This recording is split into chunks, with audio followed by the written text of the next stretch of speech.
Classificação indicativa. Livre para todos os públicos.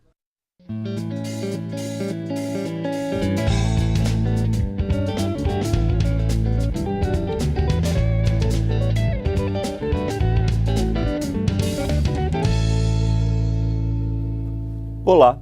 Segundo a imprensa, as medidas que foram econômicas anunciadas pela equipe do presidente em exercício Michel Temer até agora foram recebidas sem muita empolgação pelo mercado financeiro. Apesar de a previsão de um teto para os gastos ser vista de forma positiva, ela não é exatamente um grande corte no orçamento. E ainda existem incertezas se, quando esses cortes chegarem, eles serão aprovados pelo Congresso. É sobre esse assunto, a retomada da economia e o novo governo, que a gente conversa agora com o deputado Alfredo Kaifer, do PSL do Paraná. Olá, deputado. Olá. Bem-vindo à Palavra Aberta. Prazer estar aqui conversando Bem-vindo de novo, né, deputado? Da TV Câmara. Bem-vindo de novo. Deputado Kaifer, como o senhor avalia esse início de governo do ponto de vista econômico? Melhor do que estava, pelo menos? Bem, melhor do que estava.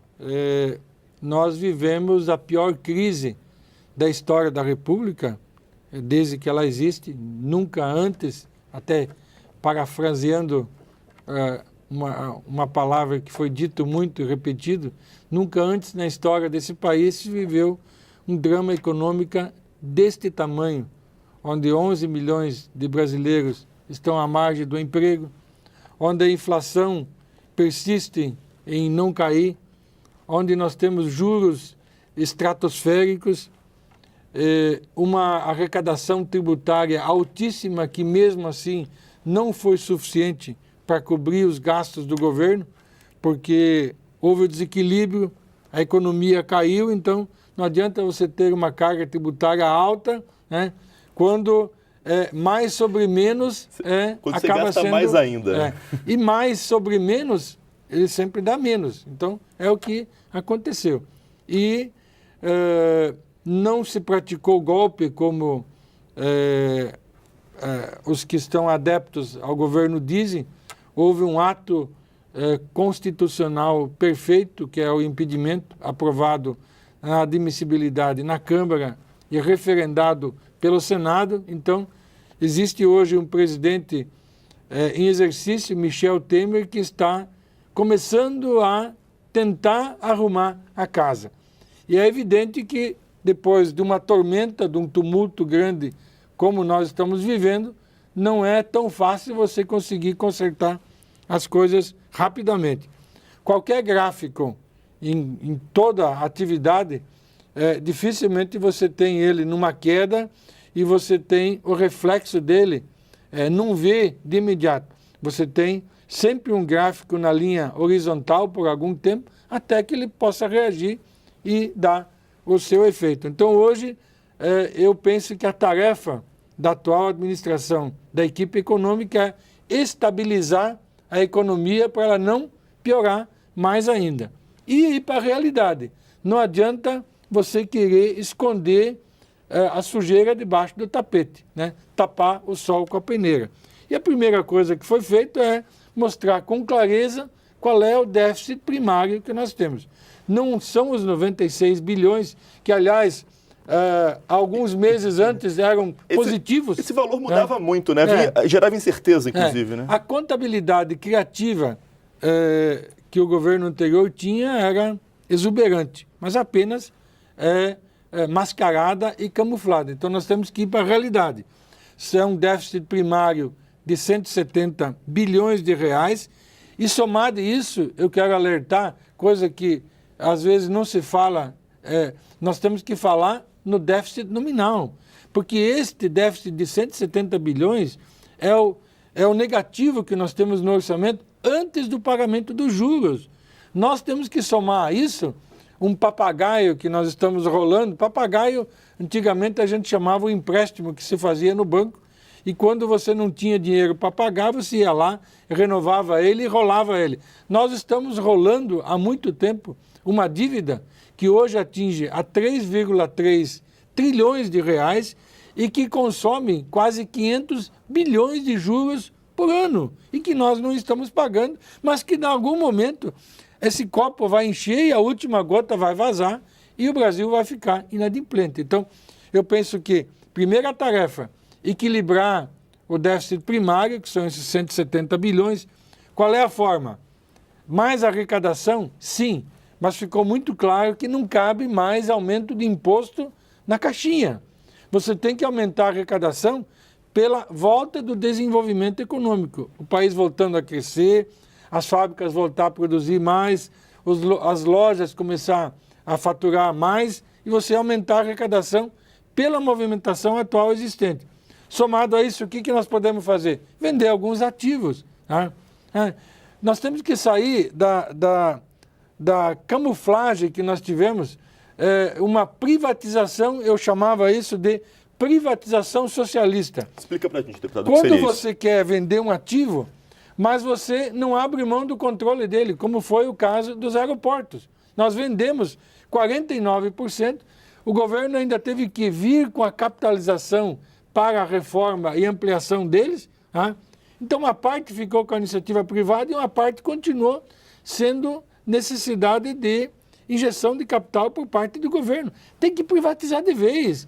Portos, aeroportos, estradas, várias empresas. O governo tem algumas dezenas de empresas estatais que ele tem que se livrar disso.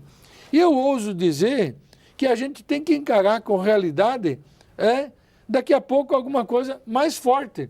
Vamos relembrar no período de Fernando Henrique Cardoso. No primeiro momento era um absurdo você falar em vender siderúrgicas, você vender as telefônicas, você vender alguns bancos estaduais, era proibitivo isso. Não podia, por exemplo, a venda da Vale, veja quanto protesto gerou. Por que não começar a falar hoje das joias da coroa? Quais seriam? Ora, até uma Petrobras da vida, por exemplo. Você tem hoje uma Petrobras com uma dívida de 500 bilhões de reais, a companhia petrolífera mais endividada do mundo, que para dar conta de terminar as refinarias, os investimentos que ela precisa fazer, ela precisa se capitalizar em 100 bilhões de reais. E se o governo quiser manter o controle acionário para fazer a colocação equivalente do capital, ela tem que colocar de 30 a 40 bilhões. E eu pergunto a quem nos ouve, de onde é que você vai arrumar o dinheiro? Então não tem outra alternativa de que você liberar o aumento de capital, buscar uma oferta pública de ações e, quem sabe, abrir mão do controle. Porque é estratégico, não é ser dono da empresa. Estratégico é você conseguir tirar o petróleo dos poços, inclusive do pré-sal, que nós não vamos conseguir arrancar se não tiver capital. Estratégico é terminar as refinarias que foram planejadas, porque em 2020, as refinarias atuais que tem, nós não vamos mais conseguir dar conta de refinar o petróleo bruto, transformar em gasolina, em nafta e diesel. Nós vamos ter que importar diesel puro. Quem sabe, olha só o que vai poder acontecer a partir de 2020. Nós temos petróleo bruto, temos que vender o petróleo bruto e ter que importar gasolina e diesel pronto de outros países. Que absurdo! Porque não queremos abrir mão do controle do capital da Petrobras. Por que não falar, por exemplo, de Correios? Os ingleses tinham uma joia da coroa que era a postal inglesa. Agora, alguns anos atrás, venderam, porque a modernização não exige mais a entrega de cartas. Hoje tudo é no boleto, quer dizer, nas empresas expressas, nas entregas expressas. Então, por que não falar em privatizar empresas que, em tese, são estratégicas, mas, na verdade, elas precisam prestar um serviço, sejam elas donas de capital estatal ou privado, que funciona muito melhor. Deputado, o senhor acabou de falar o que o executivo deveria fazer, né? Toda essa lista de coisas, inclusive que não cabe no século XXI ficar sendo dono de aeroportos.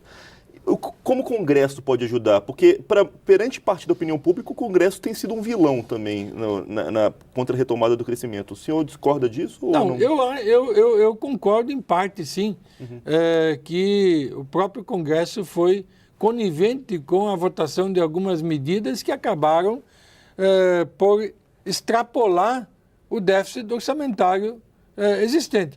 Mas agora, nos últimos dias, o Congresso já deu um sinal positivo quando foi votado a nova meta fiscal, né, que o governo do Michel Temer encaminhou, foi aprovado, então pelo menos não teremos pedaladas fiscais. Quer dizer, está regulamentado, está real, não está debaixo do tapete os 170 bilhões. Vai ter que aprovar agora, nos próximos dias, a DRU, né, permitindo que o governo, mesmo que temporariamente, possa manipular até 30% do orçamento, e nós temos que encarar com realidade o orçamento engessado que nós temos. Né? Não é só poder mexer em verbas discricionárias, como gastos obrigatórios que nós vamos ter que mexer, e isso é provável, a gente vai ter que mexer na Constituição, mas é inevitável. Se não há dinheiro para cobrir o suficiente o Congresso Nacional, se não é possível ter dinheiro para dar conta do Judiciário e do próprio Executivo, vai ter que usar o dinheiro que tem. Isso vai ter que ser mexido. Uma coisa é certa, vamos usar um conceito velho da época de Roma.